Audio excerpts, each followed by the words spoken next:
Un homme d'État, digne de confiance, sûr de lui. Et c'est tout un souvenir qui se crée. Lointain, footballistique, celui d'un défenseur robuste, lui qui était le défenseur élégant, lui qui était le président.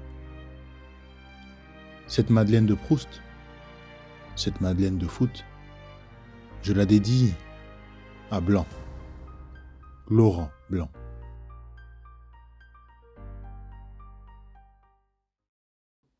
Certains ont pour héros cet homme araignée,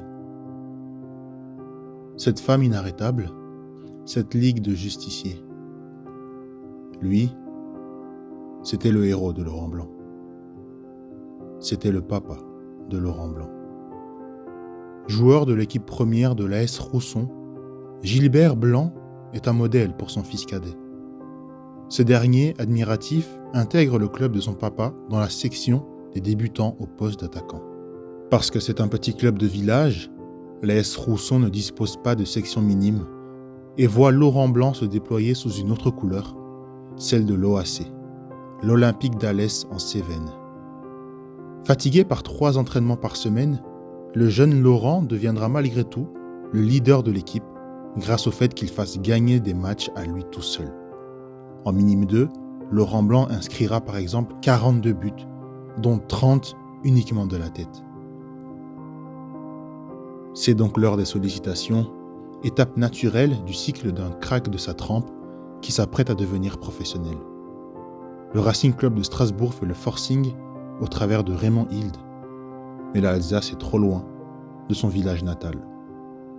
L'AS Monaco et Gérald Banide reçoivent le jeune attaquant pour 5 jours de stage.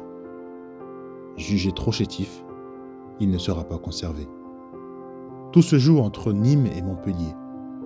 Et Laurent Blanc optera pour le MHSC et y retrouvera un ami, Franck Passy.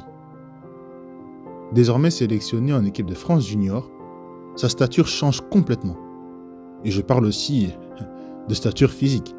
Avec 10 cm de gagné et 10 kg de prix, Laurent Blanc devient un milieu défensif et relayeur toujours aussi raffiné, mais encore plus robuste. Et en septembre 83, c'est le grand saut. Robert Nouzaret fait entrer son joueur sur le terrain face à Grenoble.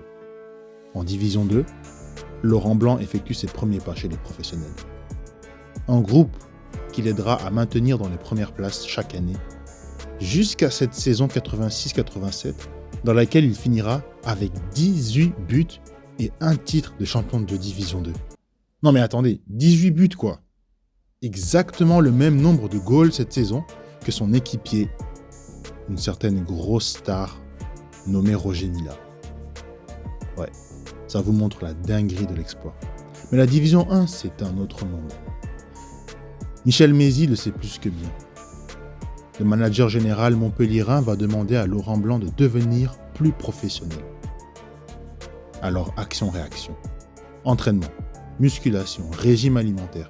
C'est avec 5 kilos de moins que Laurent Blanc va écrire le début de sa légende dans le championnat. 5 kilos de moins et un autre poste. En effet, le staff de Montpellier en est convaincu. Le joueur aux cheveux frisés doit jouer libéraux.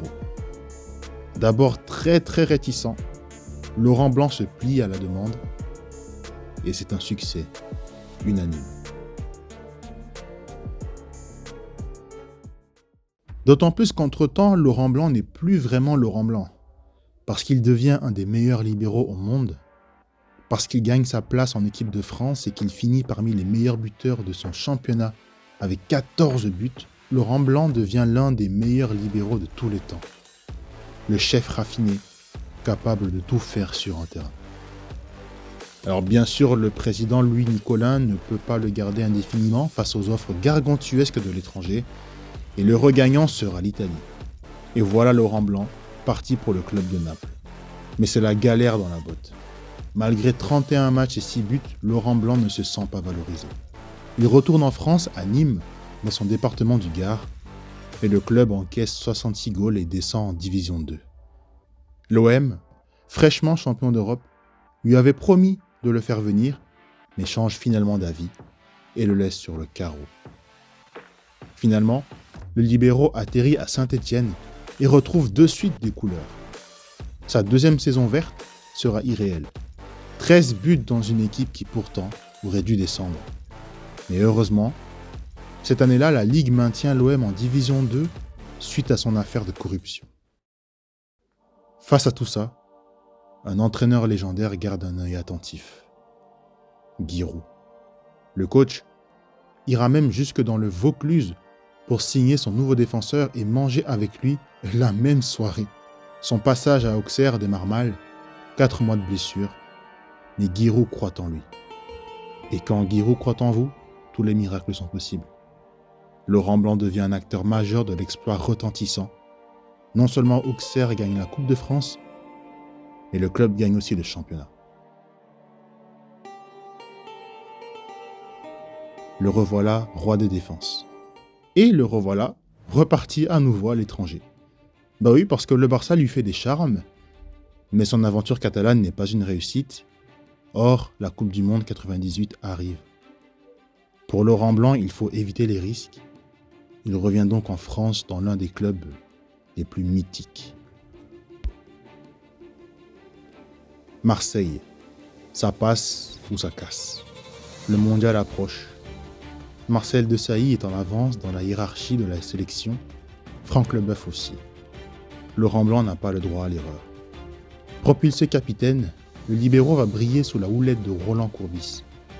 Avec 11 buts, il sera le meilleur buteur de son club et guidera les siens vers une qualif pour la Coupe UEFA que les Marseillais attendaient depuis 4 longues années. Ceci lui vaudra un surnom, aussi marquant que ses performances. Appelez-le désormais le président. Avec lui, l'OM finit chaque fois meilleure défense de la Ligue. Avec lui, l'OM est finaliste de la Coupe UEFA.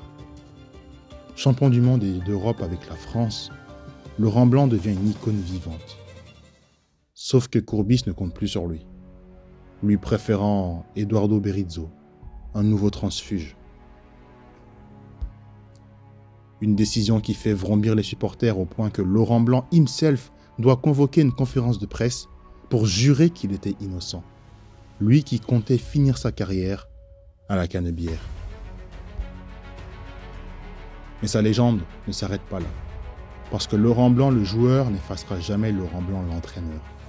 En Ligue 1, Laurent Blanc fera triompher Bordeaux. D'abord avec une seconde place en 2008, puis le doublé Coupe de la Ligue Championnat la saison d'après. Il est l'homme qui aura mis fin au règne lyonnais qui durait depuis 7 ans. Si son bilan à la tête de l'équipe de France n'est pas incroyable, il est aussi l'homme qui aura le mieux fait rayonner le PSG version Qatari. 3 saisons, 3 titres de champion de France, 2 coupes de France, 3 coupes de la Ligue et 3 trophées des champions, avec un effectif obéissant au doigt et à l'œil à son 4-3-3, qui leur fera marquer un nombre record de goals et devenir en même temps la formation encaissant le moins de buts en championnat constamment. Meilleur coach de l'année à 3 reprises, joueur français de l'année en 90, meilleur joueur de D2 en 87, élu 4e meilleur joueur français du siècle par le journal L'Équipe, et nommé dans l'équipe type de l'Euro à 3 reprises et de la Ligue 1 à 2 reprises, Laurent Blanc est également le meilleur buteur de la riche histoire de Montpellier, record toujours en cours. Un des rares défenseurs de toute l'histoire du football à pouvoir se targuer de cet exploit. Alors reverra-t-on ce mandat présidentiel un jour ? Pas sûr. Alors respectons le président.